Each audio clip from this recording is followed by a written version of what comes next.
വ്യക്തി ജീവിതത്തിലെ വിശേഷങ്ങൾ എപ്പോഴും നമ്മുടെ സോഷ്യൽ മീഡിയയിൽ ചർച്ചയാകാറുള്ള ഒരു താരം തന്നെയാണ് നടി മഞ്ജു വാര്യരുടേത്. നടിയുടെ വിവാഹവും അതുപോലെ തന്നെ വിവാഹമോചനവും സിനിമയിലേക്കുള്ള തിരിച്ചുവരവും എല്ലാം വളരെയേറെ ചർച്ചയായിരുന്നു. സിനിമയിൽ തിളങ്ങി നിന്ന ആ ഒരു ടൈമിലായിരുന്നല്ലോ നടി മഞ്ജു വാര്യർ ദിലീപിനെ വിവാഹം കഴിച്ചതും സിനിമാ ലോകത്ത് നിന്നൊക്കെ നടി വിട്ടുനിന്നതും ഒക്കെ. ശേഷം 14 വർഷങ്ങൾക്ക് ശേഷമാണ് നടി മഞ്ജു വാര്യർ ഈ ഒരു സിനിമാ ഫീൽഡിലേക്ക് തിരിച്ചു വന്നത്. ഇന്ന് ശരിക്കും പറഞ്ഞാൽ ഒരുപാട് സ്ത്രീകൾക്ക് ഒരു പ്രചോദനമായി മാറി എന്ന് തന്നെ പറയും. അങ്ങനെയുള്ള ഒരു വ്യക്തി കൂടിയാണ് നമ്മുടെ മഞ്ജു വാര്യർ. സോഷ്യൽ മീഡിയയിൽ വളരെ സജീവമായ മഞ്ജുവിന്റെ ഓരോ വിശേഷങ്ങളും പ്രേക്ഷകർ വളരെ സന്തോഷത്തോടു കൂടിയാണ് ഏറ്റെടുക്കാറുള്ളത്. ഇപ്പോഴിതാ മഞ്ജു വാര്യരുടെ ജീവിതത്തെയും അതിജീവനത്തെ കുറിച്ചൊക്കെ പറഞ്ഞുകൊണ്ട് ഒരു കുറിപ്പ് മഞ്ജു വസന്തം എന്ന് പറയുന്ന ഒരു ഫാൻസ് ഗ്രൂപ്പിലൂടെ ഇങ്ങനെ പ്രചരിക്കുകയാണ്. ചരിത്രം ഒരിക്കലും കണക്ക് ചോദിക്കാതെ കടന്നു പോയിട്ടില്ല എന്നത് ഒരു വലിയ സത്യമാണ്. സ്നേഹത്തിന്റെ പേരിൽ കൈപിടിച്ചവനെ വിശ്വസിച്ച് കലാജീവിതവും ഉപേക്ഷിച്ച് അവന്റെ ഭാര്യയായി ജീവിക്കാൻ തീരുമാനിച്ചു ഇങ്ങനെ ഒരു പെണ്ണ്. ഭർത്താവിന്റെ കുടുംബത്തിന് വേണ്ടി കയ്യടികളുടെയും അവാർഡുകളുടെയും ലോകത്ത് നിന്നും അടുക്കളയിലേക്ക് അരങ്ങേറിയവൾ.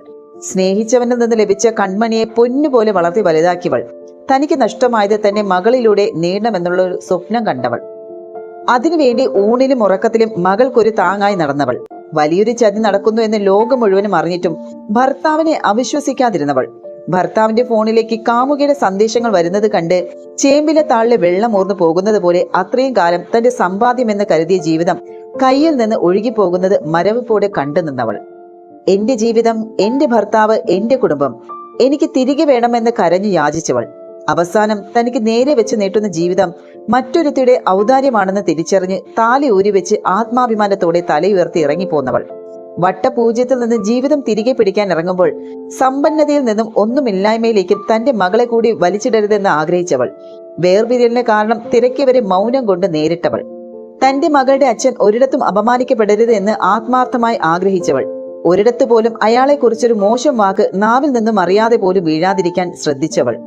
തന്റെ കഴിവുകളിലുള്ള ആത്മവിശ്വാസം കൊണ്ട് മാത്രം ജീവിതത്തോട് പൊരുതിയവൾ. ഒരു സ്ത്രീ ചവിട്ടാവുന്ന കനലുകൾ എല്ലാം ചവിട്ടി കയറി പൊരുതി നേടിയവൾ.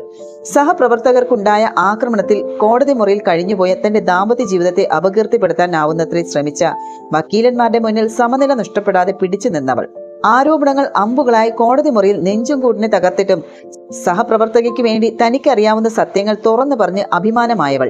5 വർഷക്കാലം ഒരു കോൾ കൊണ്ടുപോലും മകളുടെ സാമീപ്യം നിഷേധിക്കപ്പെട്ട തന്റെ മുന്നിൽ കോടതിയിലെ വിചാരണയുടെ തലേ ദിവസം മാത്രം അച്ഛനെതിരെ മൊഴി കൊടുക്കരുതെന്ന ആവശ്യവുമായി വന്ന മകളുടെ മുന്നിൽ പതറാതെ നിന്നവൾ.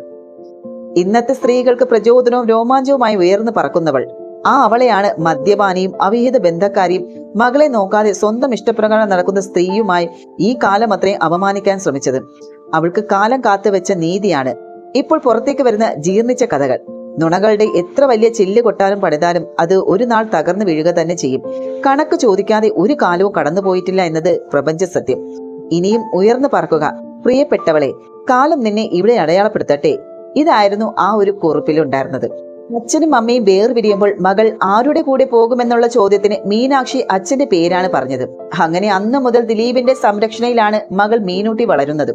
ചില അത്യാവശ്യ സാഹചര്യങ്ങളിൽ മഞ്ജുവും മകളും തമ്മിൽ കാണാറുണ്ടെങ്കിലും പരസ്യമായ കൂടിച്ചേരലുകൾ ഇതുവരെയും ഉണ്ടായിട്ടില്ല. ഇതിനുശേഷമാണ് മഞ്ജു വാര്യർ സിനിമയിലേക്ക് തിരിച്ചു വരവ് നടത്തിയത്. കുഞ്ചാക്കോ ബോബന്റെ ഹൗ ഓൾഡ് ആർ യു എന്നുള്ള ആ ഒരു ചിത്രത്തിലൂടെയാണ് മഞ്ജുവിന്റെ റീ എൻട്രി. സ്വന്തം ജീവിതത്തിൽ നടന്ന സംഭവങ്ങളെ കുറിച്ചൊക്കെ സൂചിപ്പിച്ചുകൊണ്ടുള്ള ഒരു സിനിമ വലിയ രീതിയിൽ വിജയമാവുകയും ചെയ്തു. എന്തായാലും ആ ഒരു സിനിമ മഞ്ജുവിന്റെ കരിയറിന് ഗുണം ചെയ്തു എന്ന് വേണം പറയാൻ. പിന്നാലെ കൈ നിറയെ സിനിമകളാണ് ഈ ഒരു നടിയെ തേടി എത്തിയതും. വൈകാതെ തമിഴിലേക്കും ചുവട് വെക്കുകയും ചെയ്തു. അജിത്തിനും രജനീകാന്തിനോടൊപ്പം ധനുഷിനോടൊപ്പം എല്ലാം ഇഞ്ചോടിഞ്ച് അഭിനയമായിരുന്നു നടി കാഴ്ചവെച്ചത് തന്നെ.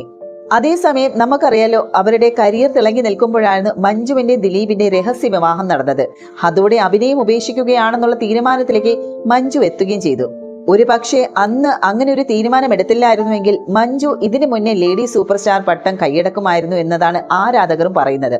തന്റെ വിവാഹ സമയത്ത് മഞ്ജു വേണ്ടെന്ന് വെച്ച അവസരങ്ങളും നിരവധിയാണ്. 1999 പുറത്തിറങ്ങിയ ഫ്രണ്ട്സിലെ വേഷം മഞ്ജു വാര്യർ വേണ്ടെന്ന് വെച്ച ചിത്രങ്ങളിൽ ഒന്നാണ്. ഇതേക്കുറിച്ച് സംവിധായകൻ സിദ്ദീഖ് മുൻപ് സംസാരിച്ചിട്ടുണ്ട്. മീനയുടെ കഥാപാത്രത്തിന് ആദ്യം തിരഞ്ഞെടുത്തത് മഞ്ജു വാര്യരെയാണ് എന്നായിരുന്നു അദ്ദേഹം പറഞ്ഞത്. ഇപ്പോഴത്തെ മുകേഷിന്റെ പേരായി ദിവ്യ ഉണ്ണിയും. പക്ഷെ ആ സമയത്താണ് മഞ്ജു വാര്യർ വിവാഹം ചെയ്യുന്നതും വിവാഹത്തോടെ അഭിനയത്തിൽ നിന്ന് വിട്ടു നിൽക്കുന്നതൊക്കെ ചെയ്തത്. മഞ്ജു വാര്യർ പോയപ്പോൾ ഞങ്ങൾക്ക് നായികയില്ലാതെ പ്രൊഡ്യൂസർമാരിൽ ഒരാളായ സരിതയാണ് മീനയെ പരിചയപ്പെടുത്തുന്നത്.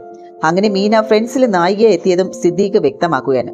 അതുപോലെ മഞ്ജു വാര്യർക്ക് നഷ്ടപ്പെട്ട മറ്റൊരു സിനിമയാണ് 1997 പുറത്തിറങ്ങിയ ചന്ദ്രലേഖ എന്നുള്ള സിനിമ. പ്രിയദർശൻ മോഹൻലാൽ കൂട്ടുകെട്ടിൽ പുറത്തിറങ്ങിയ ആ ഒരു ചിത്രം ആ വർഷത്തെ ഏറ്റവും വലിയ ഹിറ്റുകളിൽ ഒന്നായിരുന്നു. ബോളിവുഡ് നടി പൂജ ബത്ര ചെയ്യേണ്ട ആ ഒരു കഥാപാത്രമായിരുന്നു മഞ്ജു വാര്യർ ചെയ്യേണ്ടിയിരുന്നതും. മഞ്ജു അന്ന് ചില കാരണങ്ങൾ പറഞ്ഞ് ആ ഒരു വേഷം നിരസിച്ചതുകൊണ്ടാണ് ആ ഒരു കഥാപാത്രം പൂജ ബത്രയിലേക്ക് നീങ്ങിയത്. കരിയറിലെ താരറാണിയായി കൊണ്ടിരിക്കുന്ന ആ ഒരു ടൈമിലായിരുന്നു മഞ്ജു ദിലീപിനെ വിവാഹം ചെയ്യുന്നത്. ഒരുപക്ഷെ നടി സിനിമാ രംഗത്ത് തുടർന്നിരുന്നുവെങ്കിൽ തെന്നിന്ത്യയിൽ തന്നെ ഏറ്റവും താരമൂല്യമുള്ള ഒരു നായിക നടിയായി മഞ്ജു മാറിയേനെ. ജ്യോതിക, സിമ്രാൻ, മീന, രംഭ തുടങ്ങിയ നടിമാർ ആ ഒരു ടൈമിലെ തെന്നിന്ത്യയിലെ തിരക്കേറിയ നടിമാരായിരുന്നു.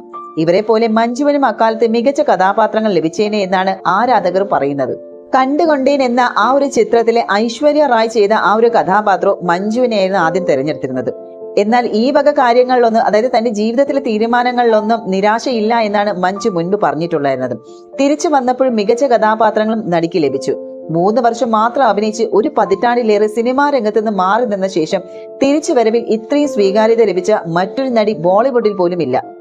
അതേസമയം എമ്പുരാൻ എന്ന ചിത്രമാണ് നടിയുടേതായി പുറത്തെത്തിയത്. പ്രിയദർശൻ എന്ന കഥാപാത്രം വൻ ജനശ്രദ്ധ നേടി. സിനിമയിലെ ഏറ്റവും മികച്ച പ്രകടനം മഞ്ജുവിന്റേതാണെന്ന് ആരാധകരും പറയുന്നു. മലയാളത്തിൽ ഏറെ കാലത്ത് ശേഷം നടിക്ക് ലഭിക്കുന്ന ഹിറ്റ് സിനിമയാണ് എമ്പുരാൻ. തുടരെ ബോക്സ് ഓഫീസിലെ പരാജയങ്ങളായിരുന്നു ഈ അടുത്ത കാലത്ത് മഞ്ജുവിനുണ്ടായിരുന്നത്. എന്നാൽ ഈ ഒരു പരാതി എമ്പുരാന്റെ വിജയത്തോടെ അവസാനിക്കുകയും ചെയ്തു. ഞാൻ അങ്ങേയറ്റം ആസ്വദിച്ച് ചെയ്ത ഒരു കഥാപാത്രമാണ് പ്രിയദർശിനി.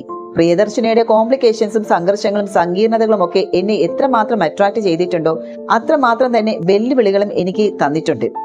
അതുകൊണ്ട് പ്രിയദർശിനി ലൂസിഫറിനെ പോലെ തന്നെ എമ്പുരാനിലും നിങ്ങൾക്ക് എല്ലാവർക്കും ഇഷ്ടപ്പെടുമെന്ന് ആത്മാർത്ഥമായി ആഗ്രഹിക്കുന്നു എന്നായിരുന്നു നടി ഈ ഒരു സിനിമയെ കുറിച്ച് പറഞ്ഞിരുന്നത്.